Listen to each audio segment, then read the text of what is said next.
The Fuse Magazine's exclusive coverage of 95 Xfest 2015. Hey, this is Jennifer with the Fuse Magazine at Syracuse 95 Xfest 2015, and I am sitting after. Guys, thank you so much for sitting down and talking with me.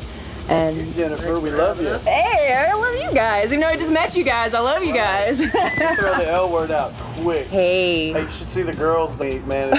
They're usually like, okay, he's moving a little fast. Jimmy's telling me he loves him by the time we leave. So. Oh. It's a little bit weird, a little uncomfortable.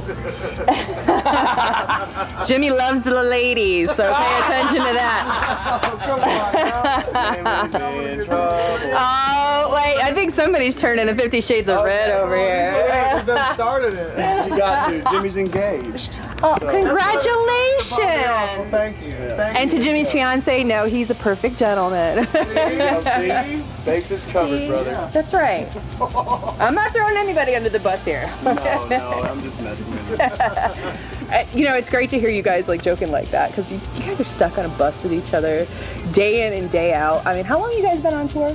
What's the stretch? Well, we were out for like 5 weeks with Flaw, and then we were off 2 weeks, and we basically spent 2 weeks getting other stuff lined up, and then we back out until next week, I think.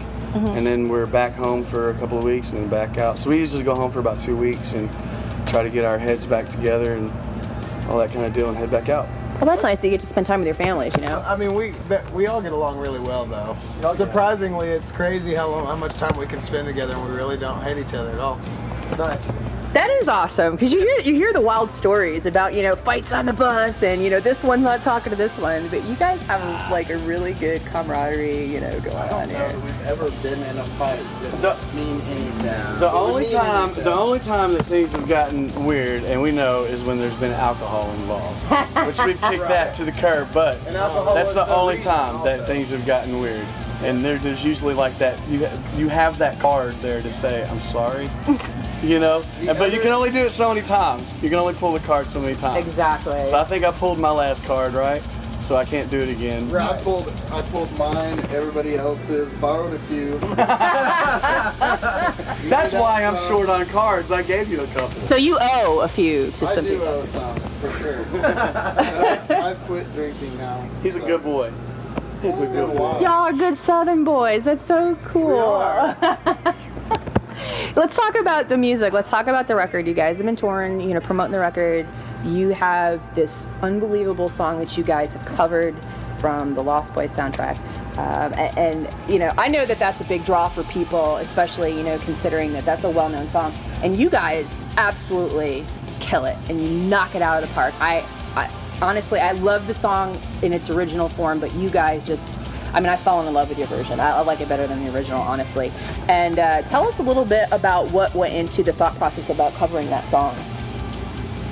We wanted to put a cover on the first record, and there was a bunch of songs. There was a list of songs. Everybody kind of picked a couple, and that one came up a couple times from a couple different people, and it just seemed like the one we were all drawn to.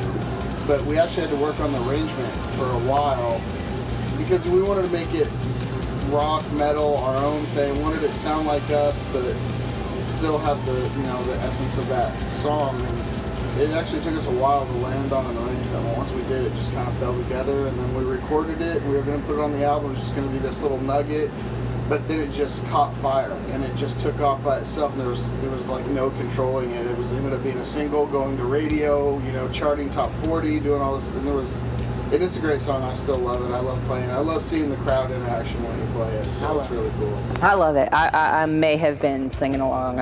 You know. You were. I was. I couldn't help it. You know, I'm a child of the '80s. You know, and that movie was like. I mean, I know there's a ton of movies. That movie to me was like.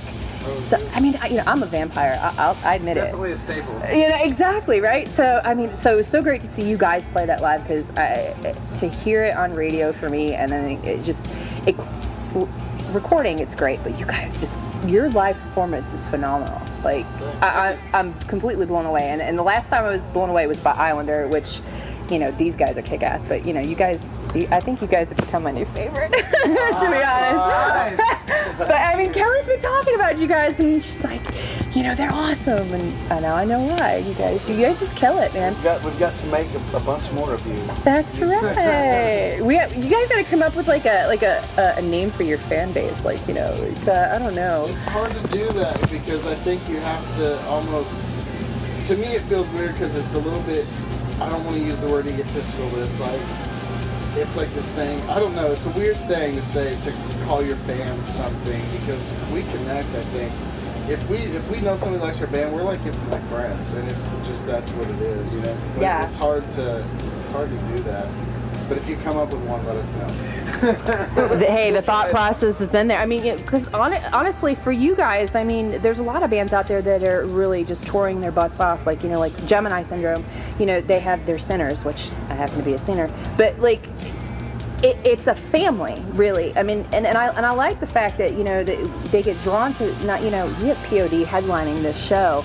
But, you guys, I mean, this is like the core of the show, the music that you guys bring. And I can tell you, being in the crowd, like watching other people, listening to you guys, I love that moment when I can see, people really like, wow, these guys are awesome. I mean, what is it like for you guys on stage when you're looking out at the crowd? And I know for some people it's kind of like clockwork. There, you have your set list. You know what you're gonna do. And how is it for you guys looking out at the crowd and seeing their reactions? What does that mean for you guys? I mean, I don't want to say it's everything, but it's a big part of it. It's a huge part of it. It's why most of us played music and traveled and did all of it. And spent money out of our own pockets to do it forever before ever making anything, even if it's $10 a day, Yeah.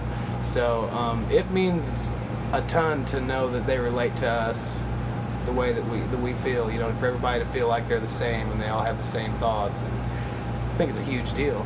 Yeah, and for us, like where we started with this album in 2011 is when we started working on it. I mean, that sounds like a long time ago in relation to putting albums out, Yeah. But for us, we started out working on this thing like sitting in this little barn with a computer and software and things that weren't working correctly, and it was just this little bitty room and this thing that we created over a period of time. And then so that's all the way in Wichita and in Kansas where all that was going on, and then to come up here and then see people mouth the words with you, something that we all created together and sitting there working on. That's kick-ass stuff, man. That's what it's about. When you're a kid thinking about being a rock star or whatever, you think about looking out at somebody that you've never seen before singing your stuff to you. So it's badass. It's got to be surreal. I mean, I could never imagine what that's like, but I know what it's like as a fan to get up there and know every word to every song that band's playing. And it's a great moment when, you guys as a band can be like, hey, I saw you in the crowd, and you know what? I saw you mouthing every word to our songs. And I know that's definitely a big reward for you guys. What's coming up next for you guys as far as with tour and music and all this fun stuff?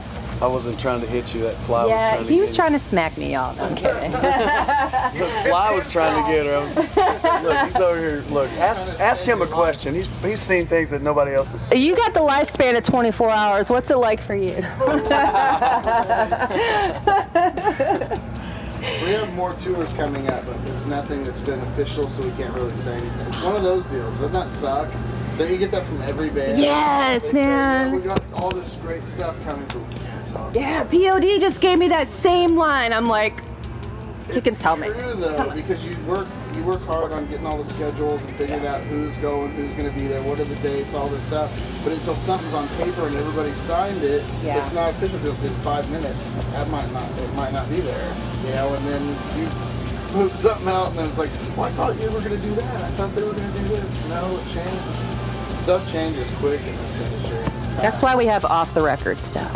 But what we do know, besides touring, which is always pretty much up in the air until you're so badass you can do whatever you want. But what we do know is that we have a single out right now. It's called Weathered and Worn, and we're pushing that. We're about to do a video for that in the next. Actually, I think that's going to be our focus after we get back this next week, is trying to get that video done and get that out. And we've got some other stuff that we've been talking about. Of course, we're going to try to do another album, I think pretty soon, because I know that we were so quiet for so long. Now we just want to keep throwing punches.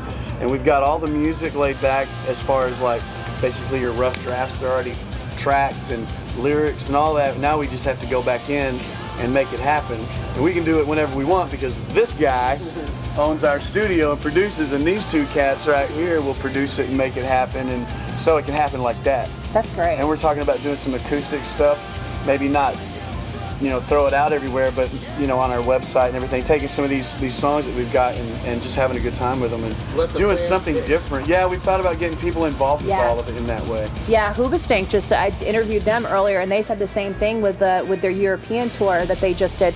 They put it up to the fans to create set list, and that's a great idea. And I think, you know, more bands should do that. You should. Well, if you're talking about doing like an acoustic EP, one, some of your fans might not like acoustic music, but if they do, which ones would they want to hear? It's not really up to you, I think, sometimes. I mean, obviously there might be a couple favorites of yours, but if they're going to buy it and it's going to be renditions of your songs, wouldn't you want your fans to kind of say, I would love to hear an acoustic version of that? Yeah. Absolutely. Absolutely. You know, so acoustic, that's great. That's not something I commonly hear, by the way. I mean, when people are talking about new music, so I'll definitely look forward to that. I mean, you guys are pretty hardcore on stage. I'd like to see how that translates acoustically. Well, you know, man, the thing is that, like, over the years that we wrote all this stuff and working, we realized that, man, we can do anything we want. If we want to go heavy, we can go heavy. We can go acoustic. We can go in the middle. We can go rock. We can do whatever we want. And we like all of that, too. And so we don't want to cage ourselves up into anything. Like, we don't want to be this big, heavy metal band. And we don't want to be this light band. So we like to play around with all of it. And if you can, why would you not? You know what I mean? If you got a singer that can sing and scream, you can do it. If you got a guitar player that can do the things that he can and this guy can, then why not, you know? You're bringing all the flavors to the table. Bring it all, man. I mean, that's what it takes. You've got to do everything you can anymore to survive, to hit as many ears and become, you know, palatable to as many people. Absolutely. You know? Absolutely. So, I mean, guys, thank you so much for taking this time out and talking to me and You can't leave until you get the fly. The fly's the fly. We're on a mission for the fly. Right. We'll find the fly. It's dead. Unless he died within the last little bit. I know, maybe it was his last. Shit to him his last I did. And he keeled over. Again, guys, thank you so much. Exactly, big fly. And we're ending the interview on the note of we're gonna kill the fly, and we're on a murder mission. So make like a tree and get out of here. Hey. No, dude, it's a Back I'm gonna to the cry. Back to the Future joke. I know. I thought we were all 80s kids. I know what he was doing. He's turning red. Oh, he's red again. Aww. Thank you, Jennifer. You're so welcome. Thank you very much. Check out this and all of the latest music news and concert coverage at www.thefusemagazine.com.